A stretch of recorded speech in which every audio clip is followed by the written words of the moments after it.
Chosen ones, there are families in this world, political, spiritual, wealthy, respected, who don't inherit power. They purchase it. And the cost? Their firstborn. Not all of them. Just the ones who made the pact. Take my child, give me legacy. Or take their voice and make mine untouchable. But you weren't supposed to survive it. And now that you have, that contract is broken. And the spirits are coming to collect. Let me explain the mechanics of this. Every generation, the firstborn is marked silently, without consent, and sacrificed for the protection of the line. Some die young, okay? Some vanish. And some are kept alive, okay? As an empty vessel, hollowed out by these rituals that they do. But whoever I'm talking to, you were the glitch. The one that heard the whispers even before you can speak. The one that saw that red cloth on your crib. The one that never forgot that strange ritual that everyone tried to convince you was a blessing. Spirit says that wasn't no damn blessing. That was them offering you. And they hoped that you would break. But instead, you're remembering. And now the entire system is about to unravel, okay? Tap the fuck in. Let me make this plain, okay? This isn't metaphor. This is not superstition. This is ritual economics. And there are 3 ways that these elite, evil, sick families do this. Number 1, ritual death. The firstborn is intentionally sealed for death. We're talking stillbirth. We're talking sudden infant death syndrome. We're talking accidents, sudden disappearances. Behind the scenes, blood is offered. Behind the scenes, a name is given to a demon. And the sacrifice is claimed before the child can speak their own name or speak the truth.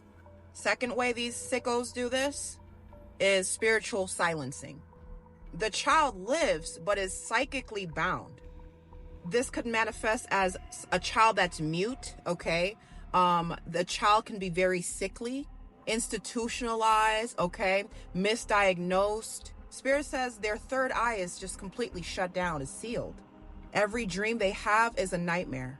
They're called too sensitive because they're not broken, okay? They're bound. Now the third one is destiny theft. A lot of people in my collective can definitely relate to this one. The child is just completely drained. Their power is rerouted to the secondborn or rerouted to the head of the household. Or their power is just sacrificed to the family name. They become the failure just so that other people in the family can shine. In this third example, it's like the chosen one's light is fuel for someone else's throne. Now, I want to share something, okay? I want to share why this is so personal for me. Because I once knew someone that I thought was my friend. She came from a family that held political power in Brazil.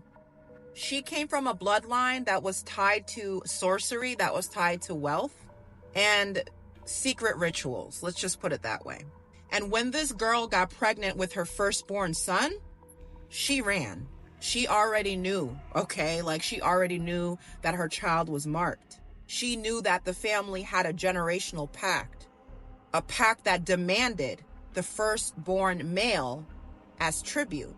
She didn't need confirmation because she was witness to this shit all her life.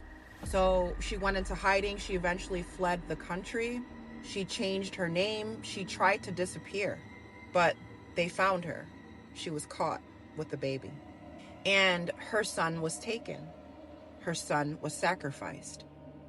They disguised it as some type of a medical complication. Wasn't nothing wrong with that baby. Everything was just buried away in silence. No answers, okay? No justice. And she truly changed after that, guys. Something left her eyes, okay? She was just empty. She just never recovered from that. You feel me? And instead of healing, instead of reclaiming her power, she just turned all the way the fuck dark, guys. She allowed her grief and her wound to literally swallow her whole, okay? All the light gone. And now she just works with the same spirits that broke her. She became part of the very sacrificial, evil, elite system that broke her, that she once tried to escape. Because in her words, if I couldn't save him, at least I won't be powerless again. Her words. And this is why I have to speak out on stuff like this, guys. Because too many women, too many babies, too many children, too many men have paid for power with their lives. And too many of the survivors have turned to the shadows too, have turned into handlers too.